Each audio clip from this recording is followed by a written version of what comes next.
ஆண்டவராகிய தேவன் இன்று தியானத்திற்காக தந்த வேத வாக்கியம்,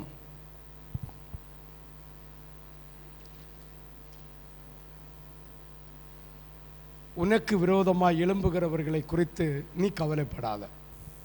யார் எழும்பினாலும் சரிதான், பிசாசு எழும்பினாலும் சரிதான், அதை குறித்து நீ கவலைப்படாத. கவலைப்பட்டுட்டேன்னா உனக்கு எல்லா உபத்திரவும் வருதுன்னு அர்த்தம். பிசாசானவன் நம்முடைய இருதயத்தை கவலையில் ஆழ்த்தி, நம்முடைய சரீரங்கள் பலவீனம் அடைந்து, நம்முடைய சரீரங்கள் நோயினால் பாதிக்கப்பட்டு, நம்முடைய சரீரம் நோயினால் பாதிக்கப்படுகிறது நிமித்தம் வியாதியில் படுக்க ஆவி அப்படியே நரகத்துக்கு போவதற்கான வழியை பிசாசு உண்டு பண்ணுவதற்காக தான் நமக்கு விரோதமாக சத்துருவை எழும்ப வைத்து நம்மளுடைய இருதயத்தை குறைத்து போடுவார். அதைத்தான் கர்த்தர் இன்னை சொல்லுகிறார், உனக்கு விரோதமாய் எழும்புகிறவர்களை குறித்து கவலைப்படாத. அப்போ கவலைப்படாதன்னு சொன்னால் அவர்களை யார் பார்த்து கொள்வார்? யார் பார்த்து கொள்வார்? இயேசு பார்த்து கொள்வார். யாத்திராகம புஸ்தகம் 2வது அதிகாரம், யாத்திராகமம் 2வது அதிகாரம் 21வது வசனம். மோசே அந்த மனிதனிடத்தில் தங்கி இருக்க சம்மதித்தான். அவன் சிப்போராள் என்னும் தன் குமாரத்தியை மோசேக்கு கொடுத்தான். ஆமென். நினைச்சிடப்படாது, தலைப்புக்கும் வசனத்துக்கும் சம்பந்தம் இல்லைன்னு நினைச்சிடப்படாது. சம்பந்தம் இணைக்கக்கூடிய காரியம் இருக்கு. ஹல்லேலூயா, ஹல்லேலூயா, ஹல்லேலூயா. ஆண்டவருடைய தாசனாகிய மோசே, ஆண்டவருடைய தாசனாகிய மோசே 40 வருஷம் பார்வோனுடைய வீட்டில், ராஜாவுடைய வீட்டில் வாழ்க்கை வாழ்ந்து வந்தபோது, இதுதான் ஒரு மனுஷன் பரிசுத்தாவியை பெற்றிருந்தால், ஒரு மனுஷன் பரிசுத்தாவியை பெற்றிருந்தால் ஆண்டவருடைய ஜனங்களுக்காக தன்னுடைய ஆடம்பரமான வாழ்க்கையை, ஆண்டவருடைய ஊழியங்களுக்காக, ஆத்தும ஆதாயத்துக்காக தங்களுடைய செழிப்பான வாழ்க்கையை விட்டு விலகி ஆண்டவருடைய வழியை செல்வதற்காக ஆவியானவர் உன்னை ஏவிக்கொண்டே இருப்பார். இதுதான் பரிசுத்த ஆவியானவர் நமக்குள்ள இருக்கிறார் என்றால், பரிசுத்த ஆவியானவர் நம்மோடு இருக்கிறார் என்றால், பரிசுத்த ஆவியானவர் நம்மை வழிநடத்துகிறார் என்றால் இந்த முறை இருக்கும். இதுதான் மோசேக்கும் இருந்தது. கர்த்தராகிய தேவன் சிறு வயசிலேயே கர்த்தர் அபிஷேகித்து வைத்தார். நமக்கு தெரியாது, ஆண்டவர் ஊழியத்துக்காக தெரிந்து கொள்ளுகிற பிள்ளைகளை சிறு வயசிலே, அதாவது தாயின் கருவிலிருந்து பிறக்கும் போதே அபிஷேகம் உள்ளது அவனுக்கு. அதாவது குண்டலகேசி கிடைச்ச அதாவது அடைக்கலம் போல இருக்கும். ஆமென், ஆமென். அப்போதான் மோசே பிறக்கிறான்.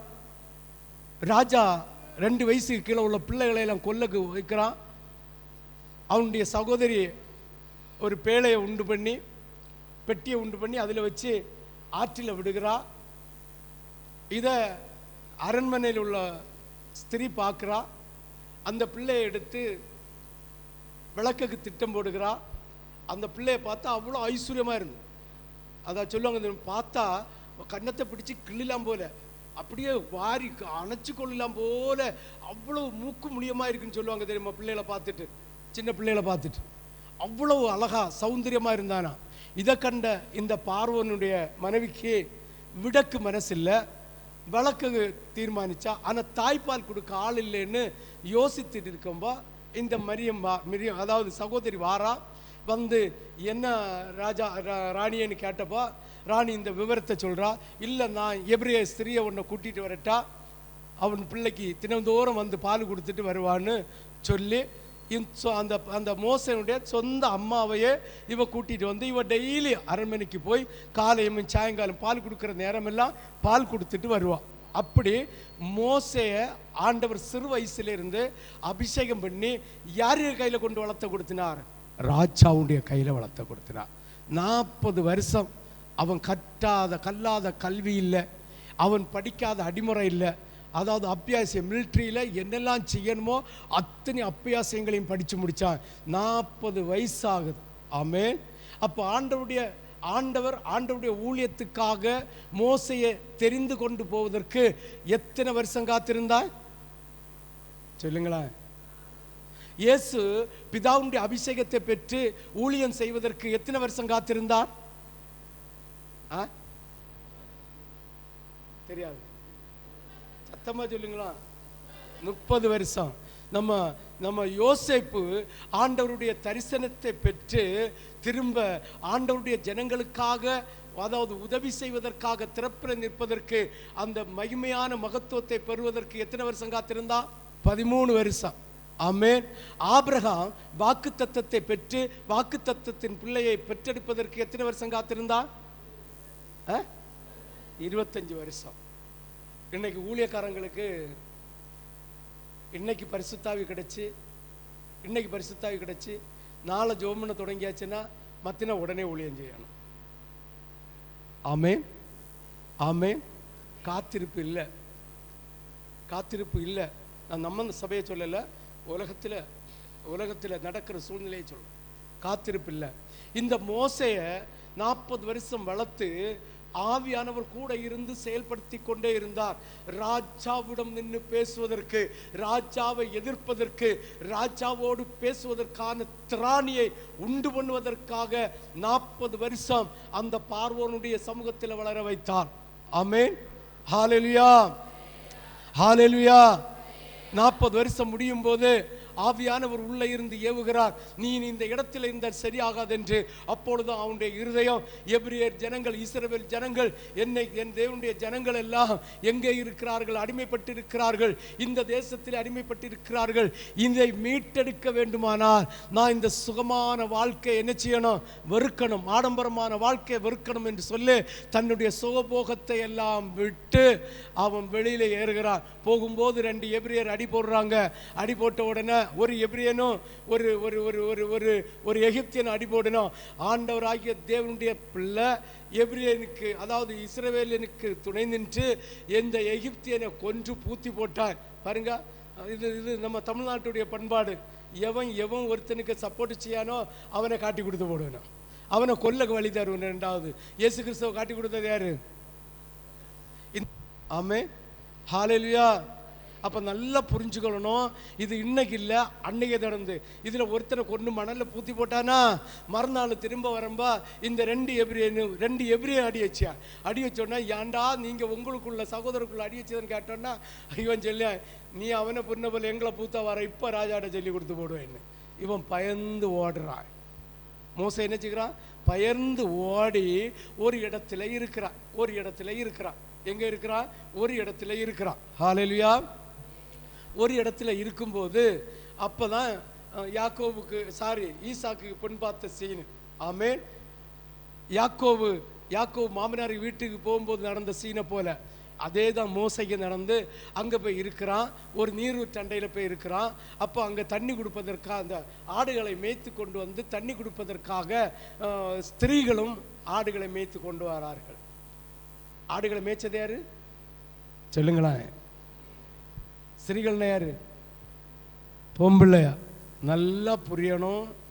ஊழியம் என்பது ஆம்பளைக்கு மட்டுமில்லை, மேய்ப்பனாக பொம்பளைகளும் இருக்கலாம். ஆமென், ஹல்லேலூயா. அதனால சபை மேய்ப்புன்னு சொல்லல, ஜனங்களை மேய்க்கிற, ஜனங்களுக்கு திறப்பில் நிற்கிற, ஜனங்களுக்கு ஊழியம் செய்கிறதுல நிறைய பங்கு பொம்பளைகளுக்கு தான். ஆமென். அங்கு ஆம்பளைகள் மட்டுமில்லை மேய்த்தது, ஸ்திரீகளை மேய்த்து விட. மத்தேயு 6வது அதிகாரம் 26வது வசனத்தை வாசி.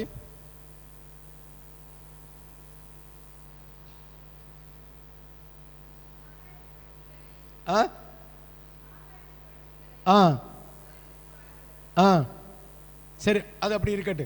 மத்தேயுல வருது சூசன்னாலும் மரியாளும் இன்னும் அநேக ஸ்திரீகளும் ஆண்டவருக்கு தங்கள் பணத்தின் மூலமாக ஆண்டவருக்கு கூட போய் ஊழியம் செய்தார்களா இல்லையா? செய்தார்கள்.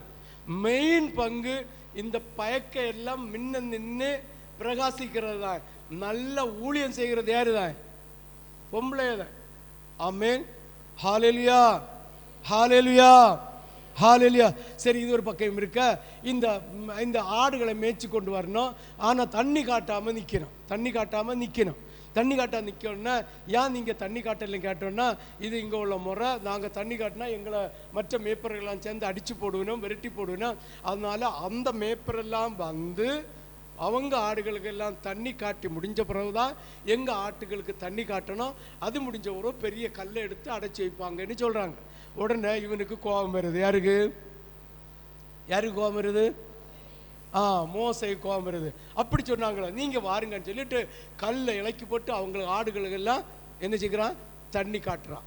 இந்த பிள்ளைகள் டெய்லி சாயங்காலம் நைட்டு போய் சேருமா. சாயங்காலம் தான் அவங்க எல்லா ஆட்டுக்கும் தண்ணி கொடுத்த பிறகு இந்த ஆட்டுக்கு தண்ணி கொடுத்த பிறவைக்கு இந்த ஆடை ஓட்டிட்டு வீட்டுக்கு போமா. இருட்டி போமா, நேரம் இருட்டி போமா. அன்னைக்கு நேரத்தோட வீடு போனோன்னா இந்த பிள்ளைகளுடைய தகப்பன் கேட்குறானா, ஏன் இவ்வளவு நேரத்தை வந்தீங்க? ஆமென், ஹல்லேலூயா. இவ்வளவு நேரத்தை வந்தீங்கன்னு கேட்டதும் அவர்கள் சொல்கிறார்கள், இல்லை, இப்படி ஒரு மனுஷன் இருந்தான், அவன் எங்களுக்காக கல்லை புரட்டி தந்து நாம் பார்த்துக்கலாம் சொல்லி எங்கள் ஆடுகளை முன்னால் தண்ணி குடிக்க வச்சு எங்கே விட்டான்? வீட்டுக்கு விட்டான். அதனால தான் நேரத்தை வந்தேன். அப்போ உடனே தகப்பன் சொல்கிறான், ஏன் அந்த மனுஷனுக்கு ஒரு தண்ணி கூட கொடுக்காம, ஒரு ஆகாரத்தை கொடுக்காம நீங்கள் அவனை அழைத்து வராமல் ஏன் வந்தீர்கள் என்று கேட்டானா. ஓடி போங்க, கூட்டிகிட்டு வாருங்கன்னு. அப்போ தான் இந்த ஸ்திரீகள் போய் எங்கள் அப்பா சொல்லிவிட்டு எங்கள் வீட்டில் வந்து புசித்து கொண்டு போக வேண்டுமா என்று சொல்லிட்டு அழைப்பு வந்தது. இவனும் வீட்டுக்கு போகிறான். அப்போ இந்த மோசையும் அவனும் மாறி மாறி என்ன செய்கிறாங்க? சம்பாஷணை பண்ணுகிறார்கள். ஹல்லேலூயா. அப்போ இவனுடைய சூழ்நிலையை கேட்ட உடனே அவன் அந்த வீட்டில் உள்ள மூத்த ஸ்திரியை விவாகம் பண்ணி கொடுக்கிறான். ஆமென், ஹல்லேலூயா, ஹல்லேலூயா, ஹல்லேலூயா.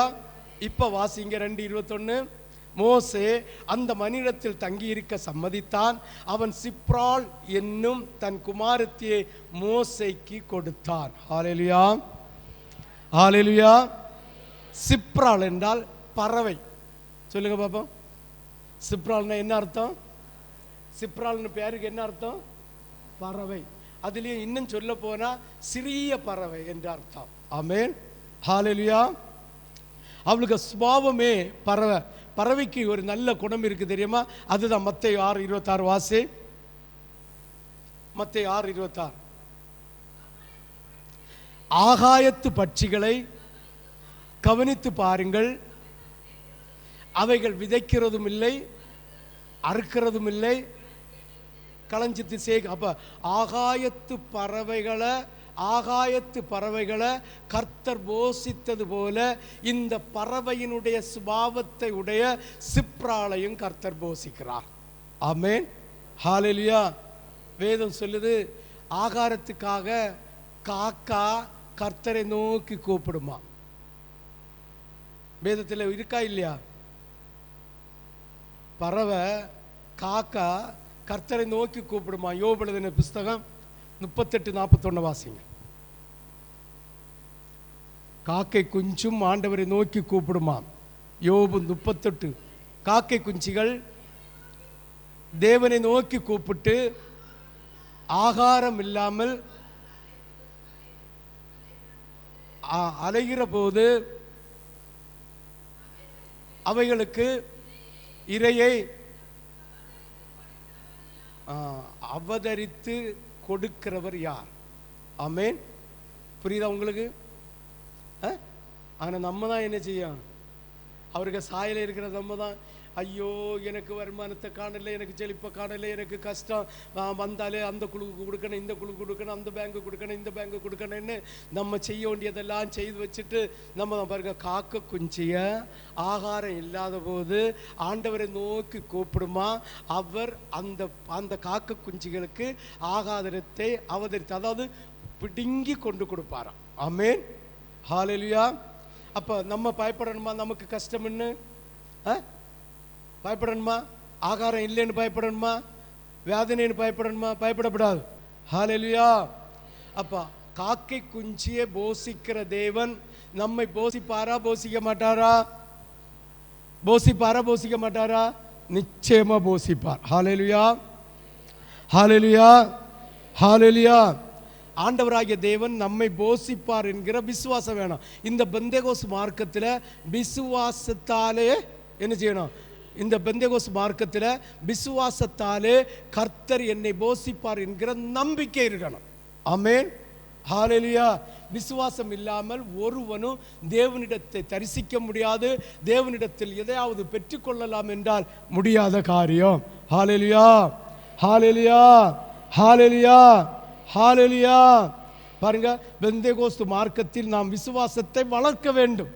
சங்கீதக்காரன் தான் புறாவை போல் இறகு உள்ளவனாயிருந்தால், புறாவை போல் இறகு, புறாவை பற்றி சங்கீதக்காரன் ஏன் சொன்னான்னா, கபடம் இல்லாத ஒரு பறவை.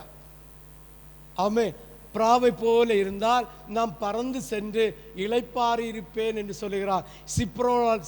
சிப்போரால் என்றால் அர்த்தம் என்ன? பறவை.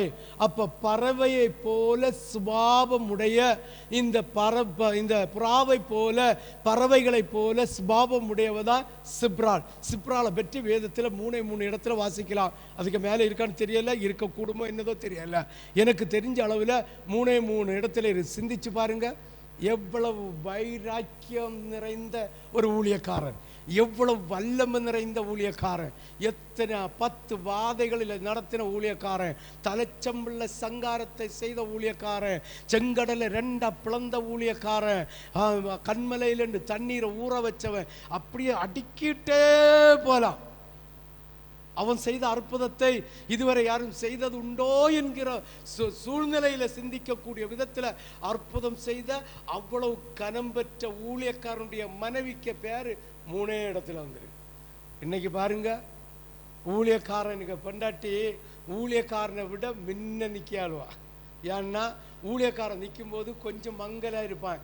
ஒன்றில் அவன் மீசை வச்சிருக்க மாட்டான், ஏதாவது ஒன்று வச்சிருப்பான், அப்படி இருப்பான். இவ்வளோ சுண்டில் பெயிண்டம் போட்டு, தலை நிறைய பூவம் வச்சுட்டு, கழுத்தில் கெட்டுத்தாலியம் போட்டுட்டு, கெட்டுத்தாலி எப்படி தாலியை போட லாங் செயினை போட கீழே ஒரு மாங்காய் வடிவத்தில், ஹார்ட் வடிவத்தில் ஒரு சின்ன இது தொங்க நின்றுட்டு நின்று பாடிய பாட்டை பார்க்கணும், ஆடி ஆட்டை பார்க்கணும். எத்தனை ஊழியக்காரனுடைய மனைவி, அவ்வளவு மகிமையான ஊழியக்காரனுடைய மனைவி தன்னுடைய புருஷன் சாகக்கூடிய சூழ்நிலை அந்த நேரத்தில் கூட தன்னுடைய புருஷனுக்காக திறப்பில் நின்று இந்த மகிமையான ஊழியம் செய்த மோசையை காப்பாற்றின அந்த தேவ பிள்ளை சிப்ரால்.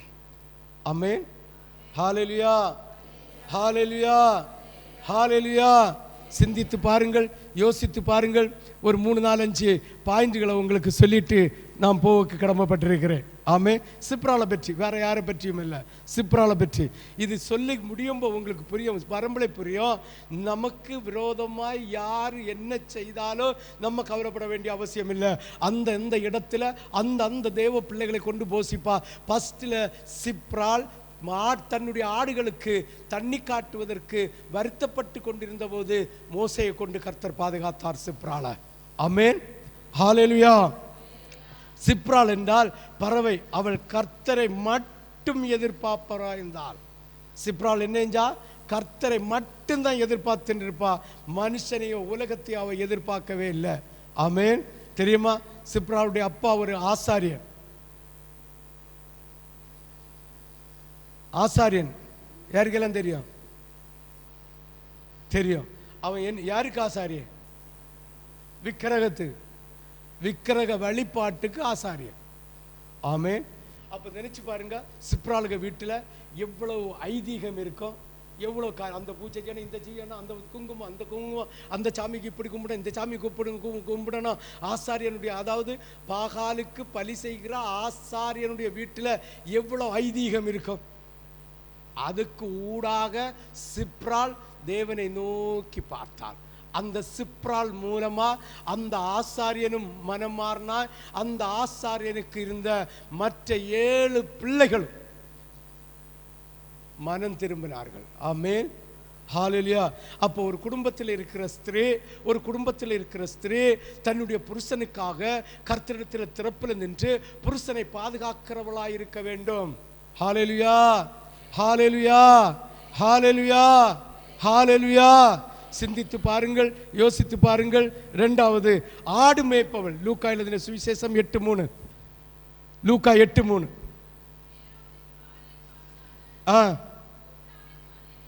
கூசாவின் மனைவியாகிய பாருங்க, ஆண்டவருக்கு ஊழியம் செய்து மேய்ப்பன்னா ஆம்பளை மட்டும் நினைச்சிடக்கூடாது, பொம்பளை. அதாவது ஜனங்களுக்கு ஜெபித்து விடுதலை கொடுத்து வாங்கி கொடுத்து திறப்பில் நிற்கக்கூடிய ஊழியம் புருஷன் மட்டும், ஆம்பளைகள் மட்டுமில்லை, பொம்பளைகளும் செய்யணும். இயேசுக்கு கூட ஊழியம் செய்தது. வாசிங்க 3வது வசனம்.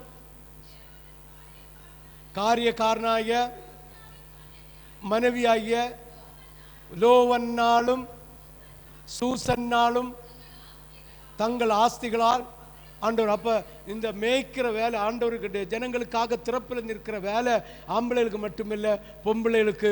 இதை இந்த இந்த இந்த யார் செஞ்சிட்டு இருந்தா? சிப்ரால் செஞ்சிட்டு இருந்தார். அப்போஸ்தலர் நடபடிகள் புஸ்தகம் 2வது அதிகாரம் 17-18. வேகமாக.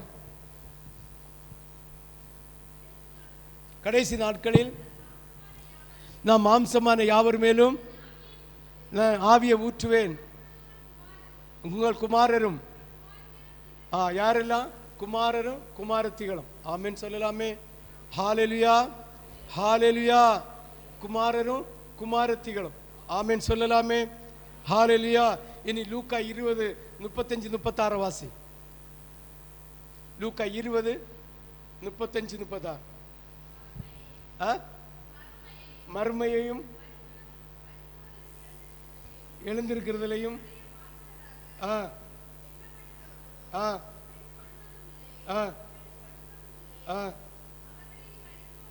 லூக்கா 20:35-36. 36 வாசி. மரிக்க மாட்டார்கள், உயிர் தெழுதலின் பிள்ளைகள் ஆனபடியினால் தேவ தூதனுக்கு ஒப்பாக இருப்பார்கள். எப்படி? ஆணானாலும் பெண்ணானாலும் மரிச்ச பிறகு இப்போ நம்ம ஆசிரியர் பிரதர் போய் இது எனக்கு பொண்டாட்டி ரஜினியாகுன்னு சொல்ல முடியாது. இந்த பாஸ்டர் போயிட்டு எனக்கு பொண்டாட்டி ஆகும் பிளார் என்ன இருக்கான்னு சொல்ல முடியாது. அங்கே ஆணென்றும் இல்லை பெண்ணென்றும் இல்லை. ஆமே, ஹல்லேலூயா.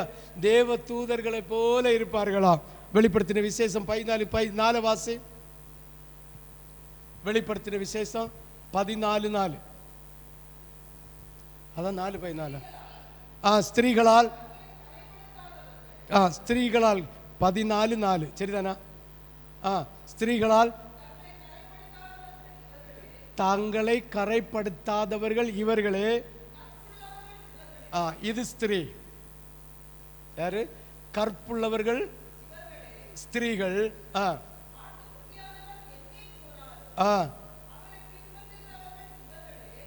ஒரு கூட வாசிங்க.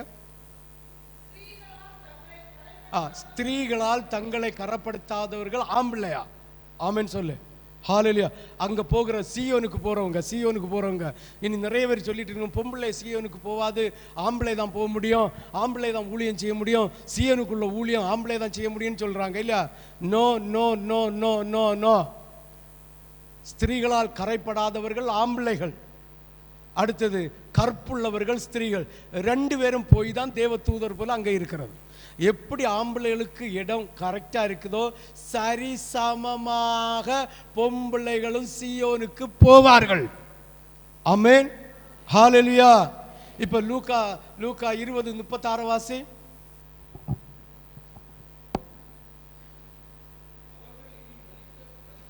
அவர்கள் இனி மரிக்கவும் மாட்டார்கள், உயிர்த்தெழுதலின் பிள்ளைகள் ஆனபடியினால் தேவ தூதர்களுக்கு ஒப்பாய் இருப்பார்களா? இந்த தேவ தூதர்களுக்கு ஒப்பாய் இருக்கிறவர்கள் ஆணு மட்டும் பெண்ணு இல்லைன்னு சிந்திச்சிடப்படாது. அதனால ஆம்பளை மட்டும் ஊழியம் செய்யணும். No no no no. வெளிப்படுத்தின விசேஷம் 14:4 வாசித்தா அங்க இருக்கு. ஸ்திரீகளால் கரப்படாதது யாரு? ஆம்பளையா? இப்போ அதை கற்புள்ளவள் யாரு? பொம்பளை. இவ 2 பேரும் எங்க போயிருப்பேனுமா? சீயோன்ல போயிருப்பார்களாம். ஹல்லேலூயா. நல்லா புரிஞ்சுக்கணும். அதனால சிப்ரால் பிரகாசிக்கல, வெளியில காணல, மகா பெரிய ஊழியம் செய்த அந்த அந்த அந்த தேவ மனுஷனுக்கு அவள் பணிவிடை செய்தது மட்டுமில்ல, அவனுடைய ஊழியத்துக்கு இடைஞ்சலாக இருந்ததும் இல்லை. ஆமென், ஹல்லேலூயா, ஹல்லேலூயா. இடைஞ்சல் பண்ணவே இல்லை. எந்த ஒரு விதத்திலும் அவனை இடைஞ்சல் பண்ணினதாக வேதத்தில் இல்லை. 3 இடத்துல வர சிப்ராள். ஆமென், ஹல்லேலூயா, ஹல்லேலூயா. மேய்ப்பன் அப்ப பாருங்க, ஒரு மேய்ப்பன் சொன்னா, ஆடுகளை மேய்க்கிறவன் சொன்னா, ஆணானாலும் பெண்ணானாலும் அந்த ஒரு குடும்பத்தை மேய்க்கிற ஸ்திரீ அந்த தண்ணி உள்ள இடத்துல அதை காட்டணும். அதாவது தண்ணின்னா பரிசுத்தாவின் அபிஷேகத்தை பெற பிள்ளைகளுக்கு வாஞ்சையை கொடுக்க வேண்டும், கூட இருந்து ஜெபிக்க வேண்டும். அது ஆண் மேய்ப்பனா இருக்கட்டும், பெண் மேய்ப்பனா இருக்கட்டும், யாரா இருந்தாலும் அந்த குடும்பத்தை சரிவரை பாதுகாக்க வேண்டும்.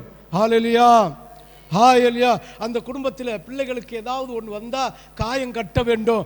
தன்னுடைய குடும்பத்துக்கு காயம் கட்டி, தன்னுடைய குடும்பத்துக்கு தண்ணி காட்டி, தன்னுடைய குடும்பத்துக்கு புல்லுள்ள இடத்துல மேய்க்காம இருந்தால் எப்படி ஒரு மேய்ப்பன், ஒரு ஸ்திரீ ஆகிலும் புருஷனாகிலும் மற்றவர்களுக்கு காயம் கட்ட முடியும்? ஆமென், ஹல்லேலூயா, ஹல்லேலூயா, ஹல்லேலூயா, ஹல்லேலூயா. பாருங்க, இந்த சிப்ராளுக்கு தகப்பனுக்கு 7 குமாரத்திகள். எத்தனை குமாரத்திகள்? 7 பிள்ளைகள், 7 பெண்ணதான். ஆமென், ஹல்லேலூயா. ஃபர்ஸ்ட்ல சிப்ராள் ஊழியம் செய்கிறாள். 2வது அத்தனை பேரும் தேவனுக்கு ஊழியம் செய்கிறதாக வேத சரித்திரம் சொல்லுகிறது. ஹல்லேலூயா. பாகாலுக்கு ஆசாரிய ஊழியம் செய்து கொண்டிருந்த பூசாரி தேவனுடைய லேவி கோத்திரமாக மாற்றப்பட்டாராம். ஹல்லேலூயா. சற்று சிந்தித்து பாருங்கள், யோசித்து பாருங்கள். ஒரு சிப்ராள் மூலம், அவளுடைய குணத்தின் மூலம் ஜென்ம சுபாவமே வரல. சிப்ராளுக்கு எந்த இடத்திலும் ஜென்ம சுபாவமே வரல. அவன் சீரியா தேசம். அவன் எந்த தேசத்து ஜனம் என்றால் வரும், கீழே வரும் ஒவ்வொன்றா பாருங்கள். அவள்கிட்ட எந்த ஒரு ஜென்ம சுபாவம் வரல. வாயில்லா ஜீவன்களை குறித்த பாரங்கள் உள்ள ஸ்திரீ.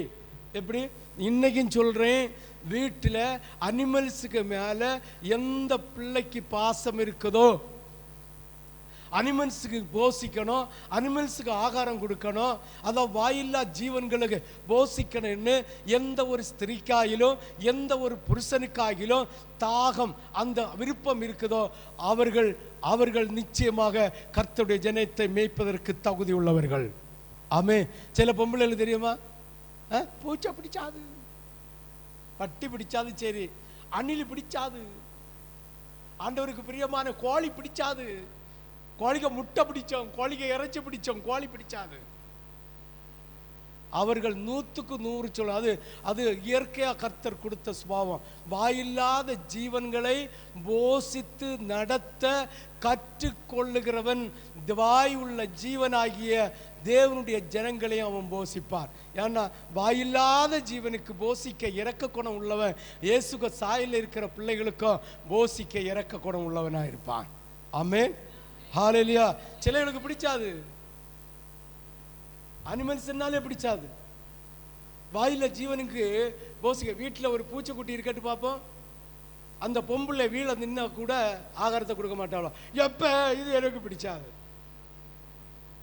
இல்லைங்க, ஒரு அனிமல்ஸ், ஒரு ஆடு மாடு நிக்கட்டு பார்ப்போம், ஆடு என்ன இடிச்சிடும். 2 நாள் போய் அதுக்கு முதுகுல தடவி அப்படியே கிட்ட நின்று அப்படியே கையை நக்க கொடுத்தா 4வது நாள் அது நம்மளை கண்டோட நக்க வர்றான். ஆமென், ஹல்லேலூயா. அனிமல்ஸை ஸ்நேகம் வைக்காத, அதுக்கான நாயை ஸ்நேகம் வைக்காத, நாய் பண்ணிக்கு சமம்.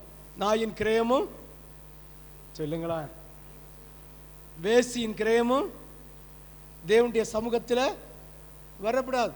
ஆமென், ஹல்லேலூயா. அதாவது தீட்டாக எண்ணப்பட்ட ஒரு மிருகம் நாய். ஆமென். அது வாலாட்டுது, அம்மா வாலாட்டம், அது நன்றி உள்ளதா இருக்கும். ஒரு மிருகத்தை எப்படி பழக்கிறோமோ அதே மாதிரி பழக்கம் பண்ணி பண்ணி பண்ணி பண்ணி இருக்குல்ல, நாயை சொல்கிறோம், நான் பண்ணி இருக்குல்ல, பண்ணிட்ட வீட்டில் உள்ள திங்ஸ் வாங்கக்கு அதுக்கு முதுகில் ஒரு வண்டியை கட்டி வச்சு பைசா போட்டு விட்டா நேர காய்கறி கடைக்கு போவோம். அந்த காய்கறிக்காரன் துண்டை எடுப்பான், அதை வாசித்து பார்ப்பான், சாணத்தை போட்டு கொடுத்து பைசா எடுத்துன்னு பாக்கி பைசாயை போட்டு கொடுப்பானா. ஆமென். மனுஷன் செய்கிறத இன்னைக்கு பன்னியும் செய்து நாயும் செய்து. அதனால பண்ணி இருக்க வேண்டிய இடத்துல விடணும், நாய் இருக்க வேண்டிய இடத்துல இருக்கணும், மனுஷன் இருக்க வேண்டிய இடத்துல இருக்கணும். நம்ம பண்ணியை போல என்ன செய்யப்படாது. நிறைய வீட்டில் சொல்லணும், ஏன்னா மோனா எனக்கு மோளா இப்போ சொல்லியதை கேட்கியா, நல்லா கேட்கியா, நல்ல பிள்ளையா இருக்கியா. நம்பாத பண்ணிக்க சுபாவம் போன் பண்ணா ஆண்டோடைய இரத்தத்தினால் கழுவப்படணும். ஆண்டோடைய இரத்தத்தினால் கழுவப்பட்டா மட்டும் போராது, இந்த செப்ராலுக்கு வராதது போல ஜென்ம சுபாவம் வராத இருக்கிறவங்க தான் மற்றவங்க எல்லாம் இந்த பண்ணிக்கு சமம். வேலை செய்யும், எஜமான கண்ட நக்கம், எஜமான கண்ட குணையும், எஜமானுக்கு என்ற காரியத்தை எல்லாம் செய்யும். ஆனால் அது தீட்டுள்ளது. ஆமென். ஹல்லேலூயா, ஹல்லேலூயா, ஹல்லேலூயா, ஹல்லேலூயா. ஆண்டவராகிய பிரதான தூதனாகிய ஒரு தூதன் லூசிபர். அந்த லூசிபர் ஆண்டவரை விட்டு தள்ளப்பட்டு அவன் நினைச்சான், நான் உச்சியில கூடு கட்டுவேன், உன்னை விட மேலே வருவேன், உன் ஜனங்களை எல்லாம் நான் என்ன ஆராதிக்க வைப்பேன்னு இருதயத்தில் சிந்திச்ச உடனே கர்த்தர் சபிச்சு விட்ட அந்த சபிக்கப்பட்ட தூதன் எடுத்த 10 அவதாரத்தில் 10வது அவதாரம் பைரவன். அவனுடைய வாகனம் தான் நாய். இந்த பைரவன் ஏதாவது ஒரு யமன் மூலமாக ஏதாவது ஒரு உயிரை எடுப்பதற்காக வரும்போது 3 கிலோமீட்டர் சுற்றளவுக்குள்ள எந்த ஒரு மரணம் நடந்தாலும் இந்த நாய் ஊளம் போடும். அதுதான் வேதம் சொல்லுகிறது. பழைய யாத்திராகமத்தில் சொல்லுகிறது, நான் சங்காரம் பண்ணும்போது ஊளையிட கூட ஒரு நாய்க்கு வாக்கூட துறக்காதுன்னு வேதத்தில் சொல்லியிருக்கா இல்லையா? இந்த மரணம் நடக்கும்போது நாய் என்ன செய்யுமா? ஊளம் போடுமா. அதான் சொன்னார், முதல்ல ஆண்டவர் செய்தது இந்த நாய்களின் வாயை கட்டினது தான். ஆமே. ஊளம் போட்டோன்னா அவங்க ஐதீகம், அவங்க அவங்க தெய்வத்துக்குடைய வாகனம். இந்த வாகனம் ஊளம் போட்டா எங்கேயோ ஒரு மரணம் நடக்குது, அப்போ நாய் ஊளம் போட்டு கொண்டே இருக்கும். எத்தனை நாய் கடந்தாலும் அது ஊளம் போட்டு கொண்டே இருக்கும். இந்த ஊள சத்தம் கேட்டோன்னா ராஜா புரிஞ்சு கொள்வான், அதோ எங்கோ மரணம் நடக்குது என்று.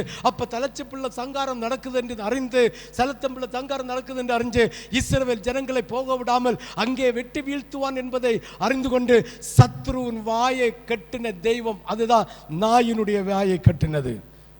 அந்த நாய ஒரு நாய் மேய்க்குது. அந்த நாய் யாருக்கு வாகனம்? பைரவனுக்கு வாகனம். விழுந்து போன லூசிபர் எடுத்த 10வது அவதாரம் பைரவனுடைய வாகனம். இந்த வாகனம், இந்த பிசாசனுடைய வாகனம் இருக்கிற வீட்டில் தேவ தூதன் வரமாட்டான். வீடை கட்டுக்கு ஆண்டவர் என்னத்தை கொடுத்தாராம்? வீடை கட்டுக்கு பணம் கொடுத்தாராம். வீடை சுற்றி கோட்டையாக காம்பவுண்டு கட்டுக்கு பணம் கொடுத்தாராம். இந்த காம்பவுண்டுக்குள்ள நுழைவாசல் கட்டுவதற்கு, கேட்டை கட்டுவதற்கு பணம் கொடுத்தாராம். இந்த வீடை சுற்றி கேமரா வச்சக்கு பணம் கொடுத்தாராம். இந்த வீட்டை காப்பதற்காக தேவ தூதன் நிற்க மாட்டான் என்கிற அவிவிசுவாசத்தோட வீட்டில் நாய் வளர்க்குறீங்க. ஆமென் சொல்லு, ஹல்லேலூயா சொல்லு. நீ என்ன பெந்தேகோஸ்து? நீ என்னத்துக்கு மூலிகை ஞானஸ்தானம் எடுத்திருக்கு? நீ என்ன பரிசுத்தாவி பெற்றிருக்கு? கேட்டா சொல்லும், நான் எத்தனை பேருக்கு ஜெபம் பண்றேன், எத்தனை பேருக்கு துதிக்கிறேன், எத்தனை பேருக்கு கர்த்தருடைய என்ன பிரயோஜனம்? உன் வீட்டில் அசிங்கம் இருக்கிறது. ஆமென்.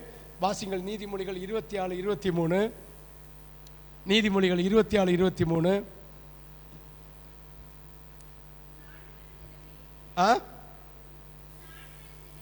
உன் ஆடுகளின் நிலைமையை நன்றாய் அறிந்து கொள், உன் மந்தைகள் மேல் கவனமாயிரு. பாருங்க, மிருக ஜீவன்கள் மேல கவனமாக இருக்கிறவன் ஆண்டவருடைய மந்தைக்கு மேலேயும் கவனமாக இருப்பான். ஆமென். ஒரு நாள் ஒரு ஒரு ஒரு ஒரு ஒரு ஒரு அற்புதத்தை கர்த்தர் வாயில்லா ஜீவன்களையும் போஷிக்கிறது சொல்கிறேன். இந்த சபை வர முன்ன, நான் ரட்சிக்கப்பட்ட பிறகு சபையெல்லாம் கட்ட முன்ன நான் இந்த வேஸ்ட் கொண்டு தட்டுவேன். இந்த இடத்துல பூரா கோழி ஒரு 100-150 கோழி கிடக்கும். முயல் அங்கங்கே கொண்டு ஒரு கடைசியில் அதை வளர்க்கப்படாது தின்னப்படாதுன்னு சொன்னோன்னே ஒரு 15 சாக்கு இருக்கும். கெட்டி வண்டியில் கெட்டி கொண்டு போய் ஒரு இடத்துல கட்டான். ஒரு 5000 ரூபா தந்தான், எடுத்துக்கான்னு சொல்லி விட்டாச்சு. ஆமே. அப்போ பாருங்க, இந்த இடத்துல நிற்கும்போது அந்த வேஸ்ட்டு கொண்டு போடும்போது பப்பாசி மரம் நிறைய கொடுத்து நின்று ஒரு 15-20க்கு மேலே பப்பாசி மரம். ஒரு நாள் ஒரு 10 இருக்கம் ஒரு 5 இருக்கம் காய் என்னஞ்சது பழுத்தது, பறித்து சாப்பிட்டுட்டு கடையில் கொண்டு வச்சு அங்கே எல்லா இடத்துலையும் கிலோ 20, 30, 40 விற்கிறாங்க. நான் என்ன செஞ்சேன் தெரியுமா?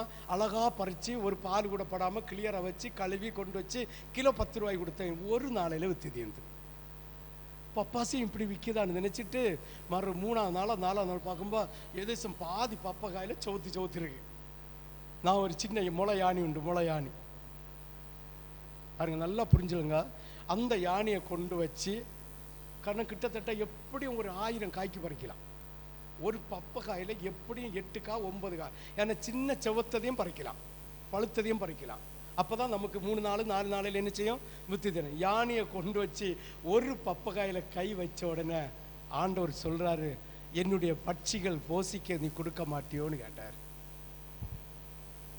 இதில் உள்ள ஆதாயம் உனக்கு தேவையோன்னு. உண்மையே சொல்கிறேன், என் காலங்கையை நடுங்கினதில் யானையை ஆடிச்சு பிடிச்சிட்டு என்ன கூட நீ அன்னை உண்டா? யாரோ ஒரு ஆள் கூட உண்டுன்னு நினைக்கிறேன். பிள்ளைகள அதோ ஒன்று உண்டு. இறங்கிட்டு எனக்கு தேவைக்கு மட்டும் ஒன்றை பறிப்பேன், அப்பப்போ பறிப்பேன், தின்னுவோம். ஒரு பப்பாசியை நான் விற்கல. ஒரு 2-3 நாள் கழியம்பா கிச்சில் பிச்சில் காக்க குருவி அணில் அது இது பாப்பச்சு தீத்து நான் 1/2 மணிக்கூர் நேரம் வந்திருந்து பார்ப்பேன். ஆண்டவர் நேசிக்கிறத பாருங்க. வாயில்லாத ஜீவன்களை கர்த்தர் நேசிக்கிறார். அப்போ என்னை நேசிப்பாரா இல்லையா? நேசிப்பாரா இல்லையா? நேசிப்பார். அதான் சொல்லி காக்க குஞ்சு ஆகாரத்துக்கு தேவனை நோக்கி கூப்பிடுமா, அவர் எங்கண்டாவது சவரத்தை, அதாவது எங்கண்டாவது அப்படிங்கி வரைக்கி கொண்டு கொடுத்துருவாராம். ஆமே. அப்போ காக்க குஞ்சியை போசிக்கிற தேவன் அவர்கள் சாயலில் இருக்கிற நம்மை போசிப்பாரா இல்லையா? ஆனால் நம்ம அவர்கள் சாயலில் இருக்கணும். ரோமருக்கு எழுதின புஸ்தகம் 9வது அதிகாரம் 28வது வசனம், இல்லைங்க 8வது அதிகாரம் 29வது வசனம்.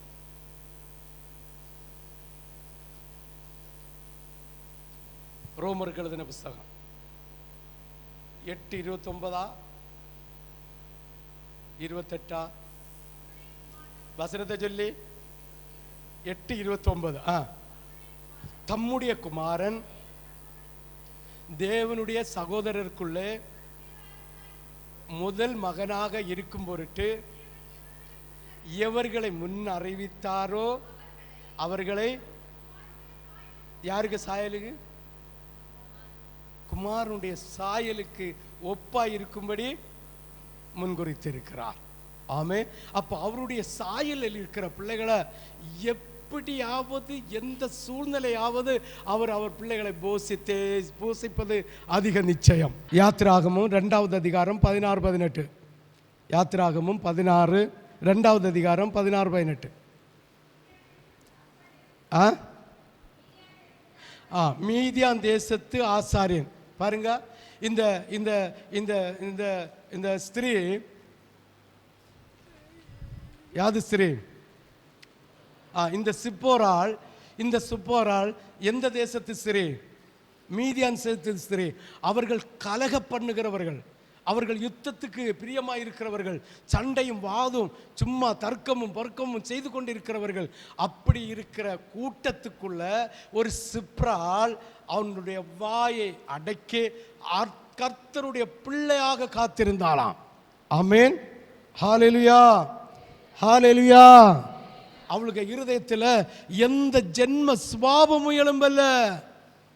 அவளுடைய இருதயத்தில் என்ன எழும்பல்ல? எந்த ஜென்ம சுபாவமும் எழும்பல்ல. ஹல்லேலூயா. வாசி அந்த வசனத்தை வாசி. மீதியான் தேசத்து ஆசாரியனும் 7 குமாரத்திகள் இருந்தார்கள். அவர்களில் தன்னுடைய தகப்பனுடைய ஆடுகளுக்கு தண்ணீர் காட்டும்படிக்கு அங்கே வந்து தண்ணீர் மொண்டு தொட்டிகளை நிரப்பினார்கள். அப்போது மேய்ப்பர்கள் வந்து அவர்களை துரத்தினார்கள். மோசே எழுந்திருந்து அவர்களுக்கு துணை நின்று அவருடைய ஆடுகளுக்கு தண்ணீர் காட்டினான். அவர்கள் தங்கள் தகப்பனாகிய ரெகுவேலிடத்தில் வந்தபோது அவன், நீங்கள் இன்று இத்தனை சீக்கிரமாய் வந்தது என்று கேட்டான். ஆமேன். இப்போ பாருங்க, நான் முதல்ல சொன்ன கதை இங்கே வருது. ஆமேன். அந்த பிள்ளைகளுக்கு அந்த அந்த அந்த சிப்ராளுக்கு அப்பாய்க்கு பேர் என்னது? ரெகுவேல். ஆமேன். ரெகுவேலுக்கு எத்தனை பிள்ளை இருந்து? 7 பிள்ளைகள் இருந்து. அவன் எந்த தேசத்து ஆசாரியனா இருந்தான்? மீதியான் தேசத்து ஆசாரியனே இருந்தான். பாருங்க, இந்த ஆசாரியன் குடும்பத்தில் எவ்வளவு ஐதீகம் இருக்கும். எப்போ பார்த்தாலும் சாமி கும்பிடியது, அந்த வீட்டு வாசலை துளைக்கிறது, கோலம் போடுறது, அதை செய்கிறது, துளசியில் படிக்கிறது வச்சுக்கிறது, அது வைக்கிறது, செம்பருத்தி பூ பறித்து வச்சுக்கிறது, தண்ணி தவிச்சு வச்சு, இப்படிப்பட்ட ஐதீகம் எல்லாம் நிறைந்திருந்த பிறவும் இந்த சிப்ராவுடைய சுபாவம் ஒரு பறவையை போல, இந்த காக்கையை போல, பறவை போல எப்பொழுதும் ஆண்டவரை பார்த்தே அவர் இயங்கி கொண்டிருந்தாளாம். ஹல்லேலூயா, ஹல்லேலூயா, ஹல்லேலூயா, ஹல்லேலூயா. ரகுவேல் என்றால் தேவனுடைய சிநேகிதன் என்ற அர்த்தமா? ஆமென், ஆமென், ஹல்லேலூயா. ரகுவேல் என்றால் யாருடைய சிநேகிதன் என்ற அர்த்தமா? தேவனுடைய சிநேகிதன் என்ற அர்த்தமா? 18வது வசனத்தை கூட வாசி. தகப்பனாகிய வந்தபோது இந்த சத்தத்தை கேட்டோன்னு ரகுவேல் சொல்றான், ஐயோ அந்த மனுஷன், அதாவது கர்த்தருடைய சிநேகிதனாக இருந்தால் மட்டும்தான் இந்த நேசம். ஒருவன் தண்ணி இல்லாமல் இருந்தால் தண்ணி கொடுக்க தோணும், சாப்பாடு இல்லாமல் இருந்தால் சாப்பாடு கொடுக்க தோணும், வஸ்திரம் இல்லாமல் இருந்தால் வஸ்திரம் கொடுக்க தோணும். பணத்தை கேட்டால் பணம் கொடுக்காத, ஆகாரம் இல்லைன்னா ஒரு பொதி ஆகாரத்தை வேண்டி கிட்ட வச்சு சாப்பிடக்கூட. நீ அப்புறம் போயிட்டா அந்த பிரியாணியை 30 ரூபாய்க்கு 40 ரூபாய்க்கு ஒரு குவார்டர், மினி குவார்டர் இல்லைங்க, ஒரு 150 மில்லி வேண்டி அடிச்சு போடுவாய். ஆமென், ஹல்லேலூயா, ஹல்லேலூயா. அப்போ நல்லா புரியணும், ஆகாரம் இல்லாத இருக்கிறவனுக்கு ஆகாரம், ஒரு பாசம் உள்ளவன் தான். ஐயோ என்னுடைய மகளுடைய ஆடுகளுக்கு தண்ணீரை காட்டினவன் உண்மையிலேயே மிருக ஜீவன்கள் மேல் பாசம் உள்ளவன், அவன் தேவனுக்கு பிரியமாய் இருப்பான் என்று இந்த ரகுவேல் அறிந்து அவனை கூப்பிட்டு தன்னுடைய மூத்த பிள்ளை சிப்ராளை விவாகம் செய்து கொடுக்கிறாள். ஆமென், ஹல்லேலூயா. 2 தீமோத்தேயும் பாருங்க, நீ சரியா இருந்தால் உன் பிள்ளைகளும் சரியா இருக்கும், அன்பா பாருங்க இருக்கும். புதிய ஏற்பாட்டில் தான் சொந்த குடும்பம், தான் சொந்த குடும்பத்தை சரிவர பார்த்தா அதை மற்ற பிள்ளைகளையும் சரிவர பார்க்க முடியும். 2 தீமோத்தேயு 1வது அதிகாரம் 5வது வசனம். அந்த விசுவாசம்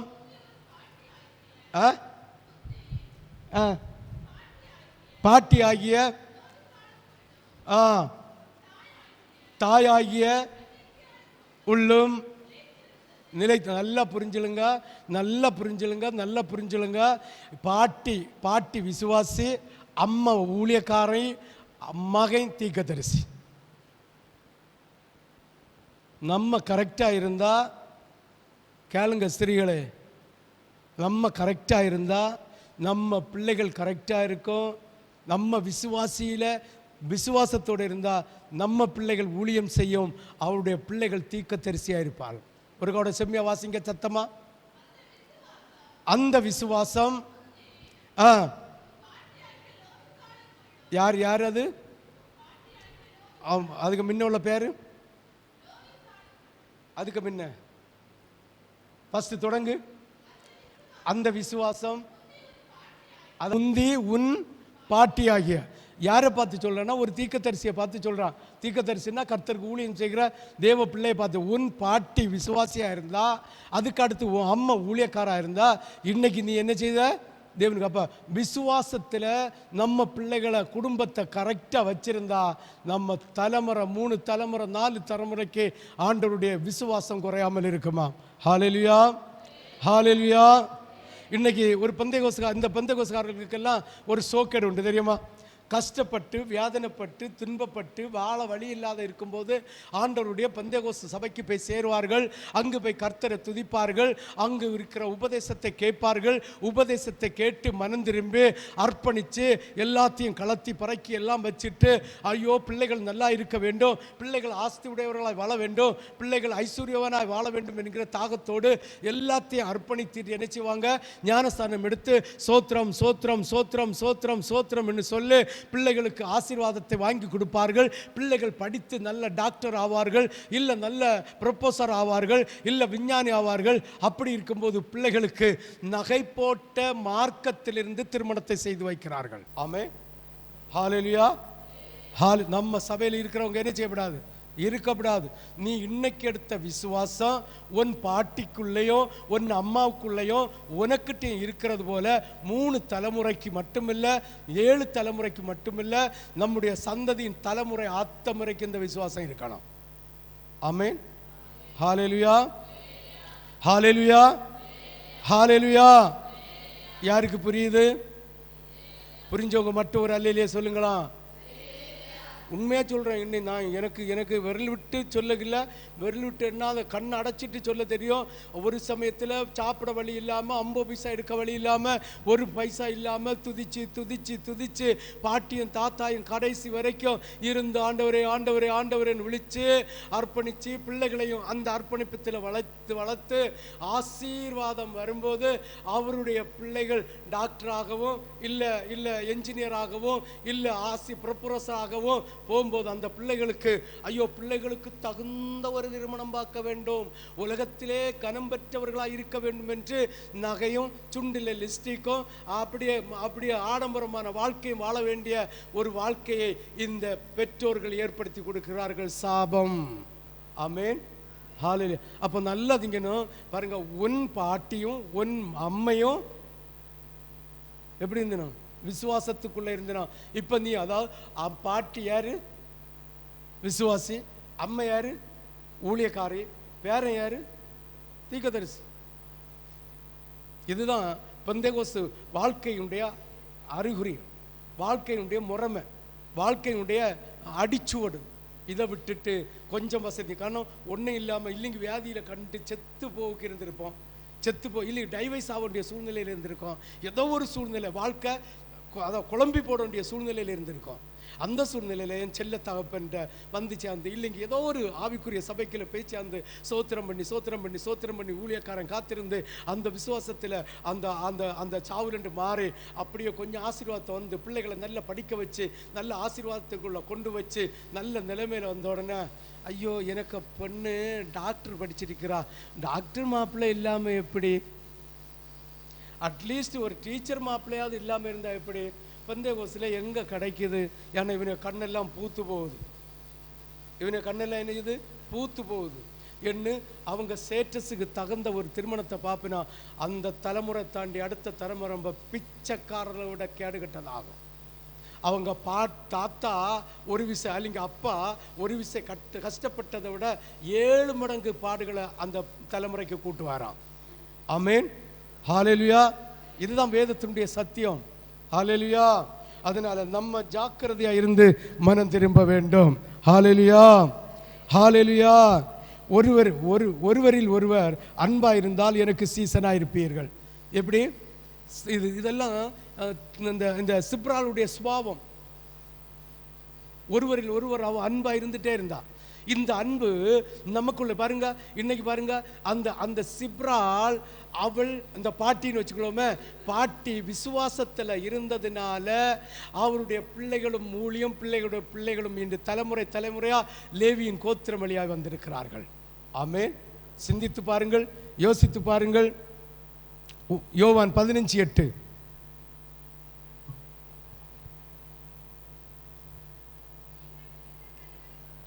நீங்கள் மிகுந்த கனின்னா உடனே நினைச்சிடப்படாது. ஆப்பிள் கனி, ஆரஞ்சு கனி, இப்படி ஒரு காணிக்கை உண்டுல்ல, கனி வர்க்கம் பறைக்கிற காணிக்கை உண்டுல்ல பிரதர்? இது எங்க உள்ள காணிக்கைன்னு தெரியுமா? பொங்கலுக்கா ஏதோ ஒரு பண்டிகைக்கு இந்துக்கள் கனி வர்க்கம் எல்லாம் படைப்பாங்க தெரியுமா? ஆமா. அப்போ நான் வியாபாரம் நடத்துனது எனக்கு என்ன பண்டிகைன்னு ஞாபகம் இல்லை, வியாபாரம் நடத்தினது தெரியும். அந்த இடத்துல எக்ஸ்ட்ரா 10 பெட்டி ஃப்ரூட்டு எக்ஸ்ட்ரா 10 பெட்டி தீரும். சாதா விற்கிறதோட 20 ரூபா 30 ரூபா ஏற்றி வச்சிடலாம். கனி வர்க்கம் காணிக்க படைக்கிறது. இந்த கனி அதல்ல, ஆத்மா கனி. வாசிங்க. நீங்கள் மிகுந்த ஆத்துமாக்களை கொடுக்கிறவர்களாயிருந்தால், அதாவது ஆத்மாவை கொடுக்கிறவன் ஒழுக்கத்தில் நல்ல கனி உடையவர்களாக இருப்பார்கள். ஹல்லேலூயா. ஆண்டவனுடைய சிநேகிதன் பழைய ஏற்பாட்டில் எங்க சொல்லியிருக்கு தெரியுமா?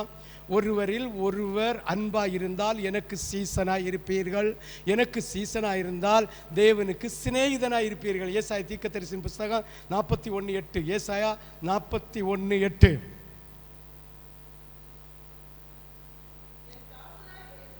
என் தாசனாகிய இஸ்ரவேலே, நான் தெரிந்து கொண்ட யாக்கோபே,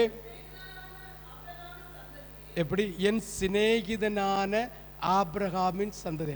ஆண்டவர் ஒருத்தனை தெரிஞ்சு கொண்டா சிநேகிதனுக்கு ஒப்பாக. ஆமென். ஹல்லேலூயா, ஹல்லேலூயா. பந்தத்திலே சிறந்த பந்தம் யாது பந்தம்? அப்பா பந்தமா, அம்மா பந்தமா, பிள்ளைகள் பந்தமா, சிநேகிதம் பந்தமா? சிநேகிதம் தான். உலக பிரகாரம் சிநேகிதம். ஆமென். உண்மையாக சொல்கிறேன், ஆண்டவருக்கு பயந்த ஒரு பிள்ளை ஒரு சிநேகம் ஒன்று வச்சிட்டான்னா, ஆண்டவருக்கு பொதுவான சிநேகத்தை வச்சிட்டான்னா, ஆண்டவருக்கு பிரியமான சிநேகத்தை வச்சிட்டான்னா, செத்தான அந்த சிநேகத்தை விட்டு மாற மாட்டான்.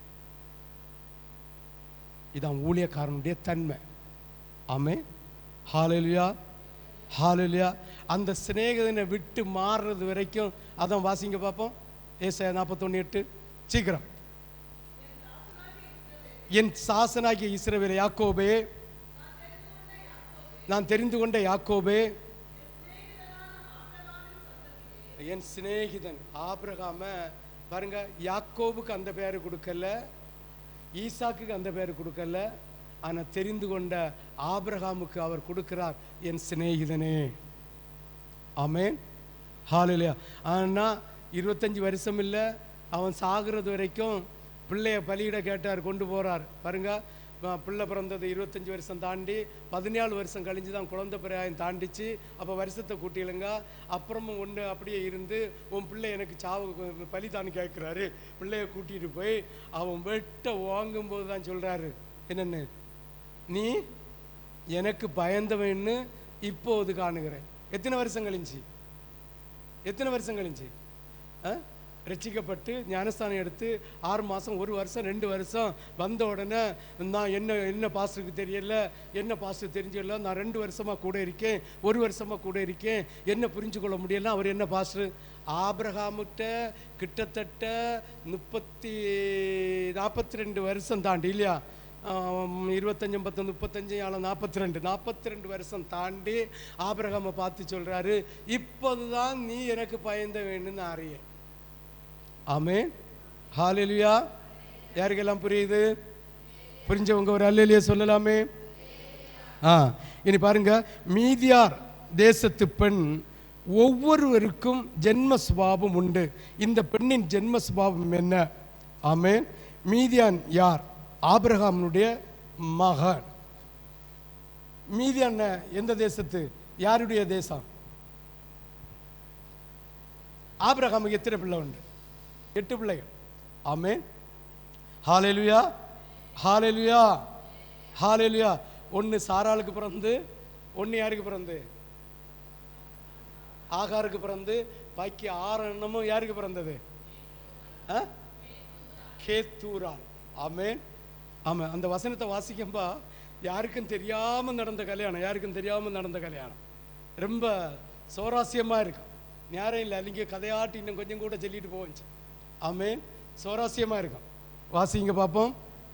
பாருங்க, மீதியார் தேசத்து பெண் ஒருவருக்கும் ஜென்ம சுபாவங்கள் உண்டு. மீதியார் தேசத்துன்னா யாருடைய தேசம்னா நம்ம நம்ம நம்ம கேத்தூராளுடைய பிள்ளைகள் வாழுகிற தேசம்.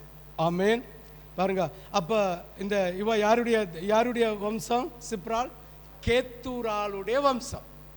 ஆமென். அவங்க அப்படியே விக்கிரக ஆராதனை செய்து விக்கிரகத்துக்கு பூசிச்சு ஆசாரியனாய் மாறிட்டினான். ஆமென். ஒவ்வொருவருக்கும் ஒரு ஜென்ம சுபாவம் உண்டு. மீதியான் தேசத்துக்கு ஒரு சுபாவம் உண்டு. மீதியான் யார்? ஆபிரகாமுடைய மகன் சார், அதாவது ஆபிரகாமுடைய மகனுடைய தேசம். ஆபிரகாமுக்கு எத்தனை மனைவி? 3 மனைவி. ஆமென். சாரால், ஆகால், கேத்தூரால். ஆபிரகாமுக்கு 8 பிள்ளைகள். ஆதியாகமம் 25:1-2. ஆபிரகாம் பாருங்க, இந்த இடத்தை நல்ல மனசு நினைச்சு, ஆபிரகாம் கேத்தூரால் என்னும் பெயர் கொண்ட எப்படி ஒரு ஸ்திரீயையும், அப்ப யாருக்குமே தெரியாம கல்யாணம் பண்ணி வச்சிருக்கிறான். இந்த வசனத்தை ஒரு கூட வாசிங்க, நல்லா புரியும். ஆபிரகாம் பாருங்க, கேத்தூரால் என்னும் பெயர் கொண்ட எப்படி ஒரு ஸ்திரீயை விவாகம் பண்ணினான். இனி சாராளை பாருங்க, சொல்லுங்க, சாராளை திருமணம் பண்ணினான். ஆகாரை இது ஊரை தெரிஞ்ச காரியம். இந்த சாராள் இப்படி ஒருத்தி இருக்கான்னு தெரிஞ்சிருந்தா ஆகாரை கொடுத்திருக்க மாட்டா. உண்மையா இல்லையா? இப்படி கேத்துருவால கல்யாணம் பண்ணி 8 பிள்ளைகள் இருக்குன்னு சாராளுக்கு தெரிஞ்சிருந்தா ஆகாரை கொடுத்திருப்பாளா? யாருக்கும் தெரியாம. இப்ப பாருங்க, ஒரு கூட வாசிங்க. எனக்கு இந்த இடத்த வாசித்தோன்னா கர்த்தர் அந்த இடத்த ஸ்ட்ரக் பண்ணி அதை எனக்கு ஒரு தமாசா சொல்லி தந்துட்டு இருந்தார். ஆபிரகாம் கேத்தூரால் என்னும் பெயர் கொண்ட ஒரு ஸ்திரியை விவாகம் பண்ணி இருந்தான். பாருங்க, அதுதான் சொல்லி கெட்டின புருஷன்மாரை தள்ளிட்டு சம்மா வீடு சம்மா வீடு சம்மா வீடுன்னு போய் கிடந்தா அவனுவா இப்படி ஒரு கேத்தூரால வச்சுட்டு தான் இருப்பானுவா. ஆமே ஆமே. அதனால ஜாக்கிர வாலிப பிள்ளைகள் கல்யாணம் பண்ணி கொடுத்தாச்சுன்னா சம்மா சம்மா சம்மா வீட்டில் இருந்து வேலை செய்ய படித்து சமைக்க படித்து, நீ எத்தனை கலெக்டர் ஆனாலும் உன் மாப்பிள்ளைக்கு உங்காயினால தான் சமைச்சு கொடுக்கணும். வீடை தூக்க படித்து பாத்திரம் கழுவ படித்து கொடுத்து என்ன செய்யணும்? அம்மா அப்பா என்ன செய்யணும்? பிள்ளைகளை என்ன செய்யணும்? அனுப்பி வச்சணும். இல்லைங்க சும்மா சம்மா சம்மா சம்மா, நான் அம்மையை பார்க்க போகிறேன், பாட்டியை பார்க்க போகிறேன், அப்பரை பார்க்க போகிறேன், தங்கச்சியை பார்க்க போகிறேன், குழந்தையாரை பார்க்க போகிறேன்னு போடப்படாது. ஓடுனா ஒரு கேத்தூரால் வீட்டில் வந்து இருப்பா. யார் வந்திருப்பா சொல்லுங்களா? ஹலோ, யார் வந்திருப்பா? ஒரு கேத்தூரால் வீட்டில் வந்திருப்பா. ஜாக்கிரதையா இருங்க. ஆமேன், ஹல்லேலூயா. இருந்தால் அவள் அவனுக்கு எண்ணிலுங்க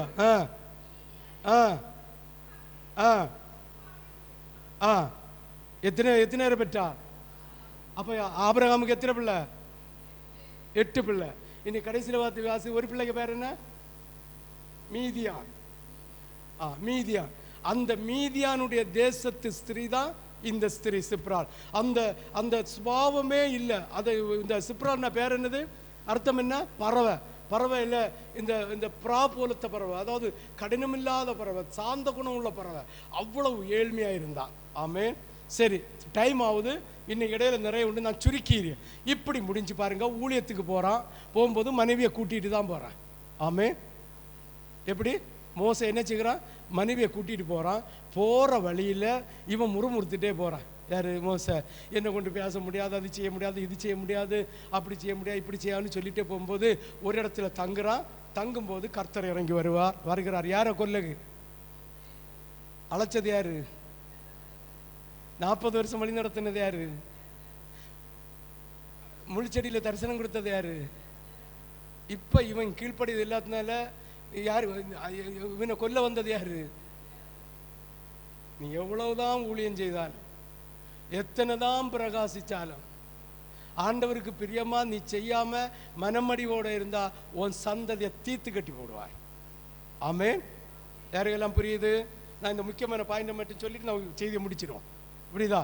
சரி, இப்ப ஆண்டவர் கொல்ல வாராருன்னு அறிஞ்சது யாரு?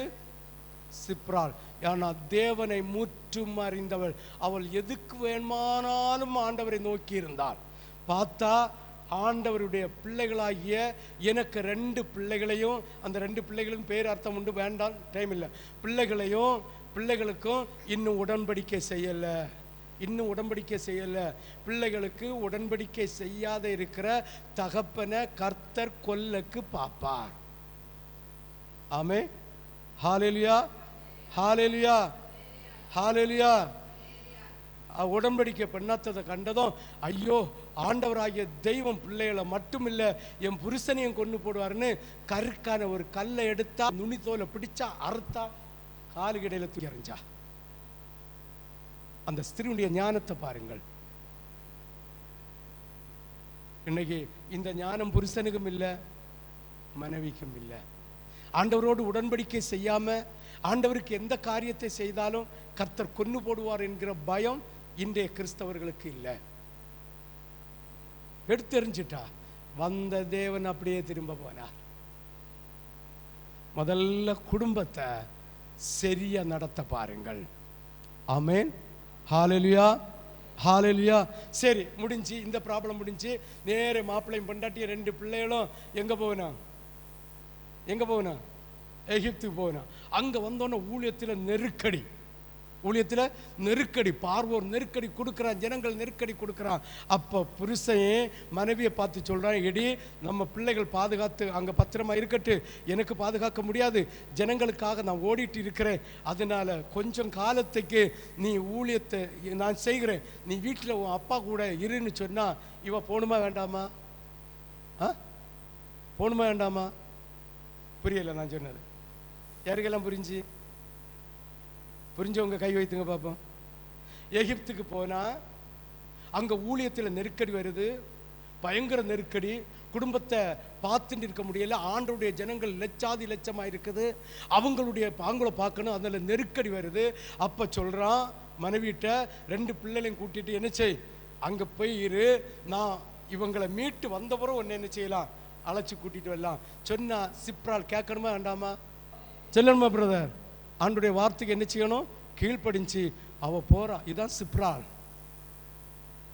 2 ஆடுகளை மேய்க்கிறா, பிள்ளைகளுக்குள்ள பணிவிடையெல்லாம் செய்கிறா, தகப்பனுக்கு உள்ள காரியங்களை எல்லாம் செய்கிறா, குடும்பத்தில் இருக்கிற எல்லாருடைய காரியங்களையும் செய்கிறா, புருஷனுடைய கடமைகளை செய்கிறா. இப்போ ஊழியத்துக்கு புறப்பட்டு போயாச்சு. போய் ஊழியம் தொடங்கும் போது அங்கு நெருக்கடிகள் வருது. அப்போ போன்னு சொன்ன உடனே 2 பிள்ளைகளையும் கூட்டிட்டு வாரா. ஆமென், ஹalleluya, ஹalleluya. இப்போ கூட்டிட்டு வந்தாச்சு. அங்கண்டு யுத்தம் எல்லாம் செய்து புறக்கி எடுத்து இந்த இக்கரைக்கு வந்து இவன் எங்க நடக்கிறான்? வனாந்தரத்தில் நடக்கிறான். அப்போ அவனுக்கு பொண்டாட்டி பிள்ளைக்கு ஞாபகம் ஓடலை. பொண்டாட்டி பிள்ளைக்கு ஞாபகம் ஓடலை. ஏன்னா ஆண்டவரோடு பேசுகிறான், ஆண்டோடு இருக்கிறான், இந்த ஜனங்களை வழி நடத்துல அதுலேயே போயிட்டு இருந்தான். ஆமென். காம வெறி இல்லாத ஒரு மோசை, ஆமென், இச்சிக்கிற அனுபவம் இல்லாத ஒரு மோசை. பிள்ளைகளை கர்த்தர் பார்ப்பார், மனைவியை கர்த்தர் பார்ப்பார். இத அறியா தகப்பனும் மோளை அறிஞ்ச உடனே சரி வந்தாச்சு, அதனால இனி போவேன்னு சொல்லி இந்த இந்த இந்த இந்த மனைவியும் கூட்டிட்டு பிள்ளைகளையும் கூட்டிட்டு போய் மோசேட்ட என்ன சொல்லாருன்னு தெரியுமா? இந்த இந்த இந்த சிப்ராளுடைய அப்பா, எனக்கு மகன் வந்தா, எனக்கு பேர பிள்ளை என்னன்னா சொல்லி கொடுத்தாரு. வசனத்தை வாசிக்க நேரம் இல்லை, எழுதி வச்சிருக்கேன். இதோ உம்முடைய மனைவி. அம்மா மாறு அப்பா மாறு நல்லா புரிஞ்சுக்கணும். ஹalleluya. சிந்தித்து பார்க்கணும், யோசித்து பார்க்கணும். அவன் போய் சொன்னா, இது என்ன எனக்கு மோவா, இவ்வளோ நாளும் இல்லாமல் இருந்து கஷ்டப்பட்டு கொண்டு போங்க சொல்லல, எனக்கு பேர, இதோ உம்முடைய மனைவி, இதோ உம்முடைய பிள்ளைகள். வாசி பாப்பா எடுத்தா, நானும் உம்முடைய மனைவியும் அவளோடு கூட அவருடைய 2 குமாரர்களும் வந்திருக்கிறோம் என்று சொல்லி அனுப்பினார். ஆமென், ஹalleluya. சரி, இது முடிஞ்சு. ஆனாலும் சரி, இப்போ இங்கே பாலைவனத்தில் வந்தாச்சு, சுக்கத்தில் வந்தாச்சு, அந்த ஏத்தாப்பில் வந்தாச்சு, அது செய்யணும் அப்படி செய்யணும், அப்படி நடந்துகிட்டே இருக்கணும், இடையில வரணும். இங்கே வரம்ப பாருங்க, இதுக்கு தான் சொன்னேன், எந்த மனுஷன் உனக்கு எதிராக எழும்பினாலும் நீ பயப்படாத. இங்கே வந்தாச்சு. 40 வருஷத்துக்கு முன்ன, கிட்டத்தட்ட 35 வருஷத்துக்கு முன்ன நடந்த சம்பவத்தை மிரியம் சொல்லியா ஆரோன் பாரு, மீதியான் தேசத்து பெண்ணை கட்டுனது தப்பா போச்சு. இந்த ஸ்திரீக்கு பேரு, சிப்ராளுக்கு பேர் எத்தனை இடத்துல வருது? 3 இடத்துல. எனக்கு அறிவுக்கு 3 இடத்துல இருக்கு. கூடுதல் இருந்தால் சொல்லுங்க, நான் ஒரு கூட படிச்சுக்கணும். ஆமே, இதுக்கு அர்த்தம் இல்லைன்னு நான் நினைக்கிறேன். திட்டமா சொல்ல தெரியல, இல்லைன்னு நினைக்கிறேன். நான் வாசித்த அளவுக்கு எனக்கு கண்ணுக்கு பிடி கிடைச்சது இவ்வளவுதான்.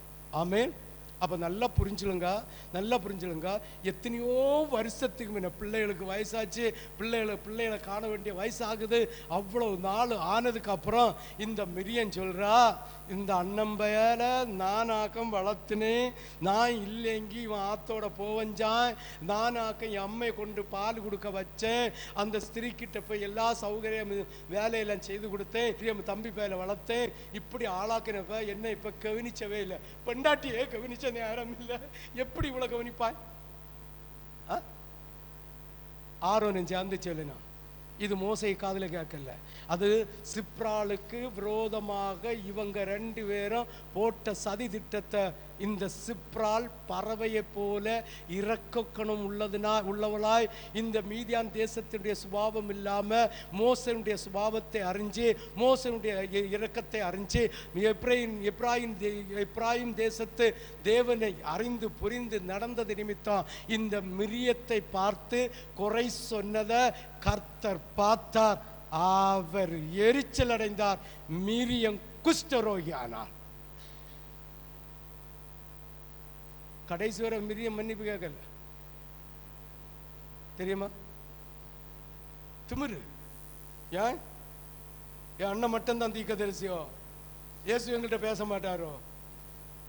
இயேசு எங்கள்கிட்ட பேச மாட்டாரோ? நாங்கள் தீர்க்கதரிசி இல்லையோ? அந்த ஊற்று, அதாவது அந்த தண்ணீர் கொடுக்க இத்தனை லட்சம் பேருக்கு தண்ணீர் கொடுப்பதற்கான ஊற்றை நான் இல்லை சரி பண்ணிட்டு இருந்தேன். வருஷவர்த்தி நான் இல்லை ஜனங்களை நடத்தி வந்துட்டு இருந்தேன். என்னை அண்ணன் இப்படி இருக்கிறான், அண்ணனுக்கு பொண்டாட்டினால தானே, மிதியான் தேசத்து பெண் ஆனதுனால இப்படி.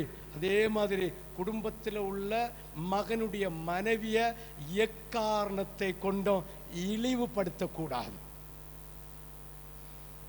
தவறு இருக்கும், குற்றங்கள் இருக்கும், குறைகள் இருக்கும், ஆனால் என்ன செய்யப்படாது? இழிவுபடுத்தக்கூடாது.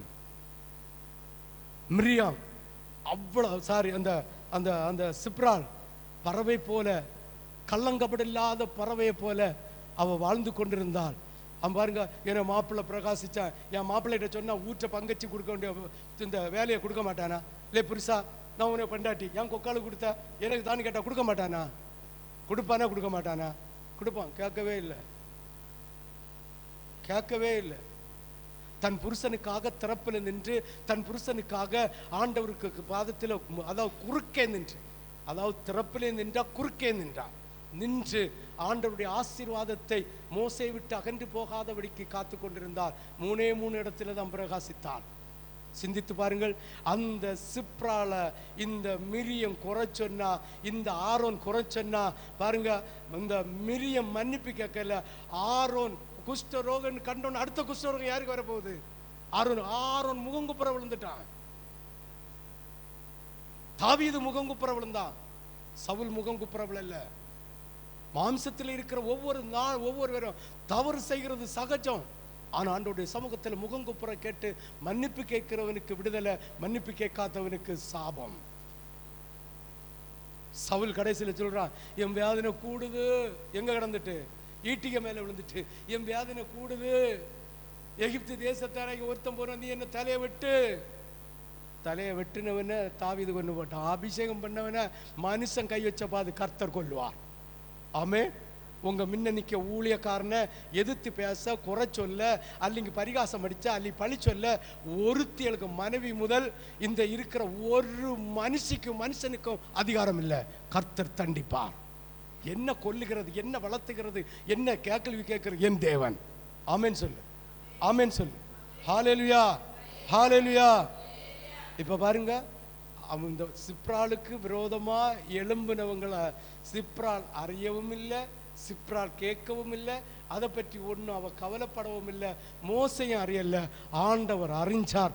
அதுதான் உனக்கு விரோதமாக எழும்புகிறவர்களை பற்றி நீ கவலைப்படாத, கர்த்தர் பார்த்து கொள்வார். இந்த மிரியம் குஷ்டரோகியா மாறினா மோசை முகங்குப்புற விழுகிறான். இந்த ஆரோனுக்காகவும் மிரியத்துக்காகவும் ஆரோனு முகங்குப்புற விழுந்தனால் தப்பிக்கொண்டான். கர்த்தர் சொன்னார், அவளை என்னுடைய பிள்ளைதான். அவளை துப்பினது உண்டானால் 7 நாள் பாளையத்துக்கு புறம்பே இருக்க சொல்லு. சரீரம் சுஸ்தமான சரீரமாய் திரும்ப வந்து சேர்வாள் என்று சொல்லி ஆண்டவராகிய தேவன் கொடுத்த பரிகாரத்தை மோசே இந்த மிரியமுக்காக செய்தான். அந்த மிரியமும் சுத்தப்படுத்தப்பட்டால். இதே போல ஆண்டுடைய சமூகத்தில் இருக்கிற அருமையான ஸ்திரீகளே, அருமையான புருஷன்மார்களே, உங்களுடைய குடும்ப வாழ்க்கையில் நீங்கள் ஒரு சாதுவாய் வாழ வேண்டும். உங்கள் குடும்ப வாழ்க்கையில் உங்களுக்கு பிரியமாக அல்ல, உங்களுடைய விருப்பத்துக்கு அல்ல, ஆண்டுடைய விருப்பம் என்ன, ஆண்டுடைய மகிமை என்ன என்பதை அறிந்து புரிந்து நீங்கள் நடந்தால் உங்களுக்கு எதிராக எந்த ஆயுதங்கள் புறப்பட்டு வந்தாலும் நீ பயப்பட வேண்டிய அவசியம் இல்லை. கர்த்தர் உன் பட்சத்தில் இருப்பார்.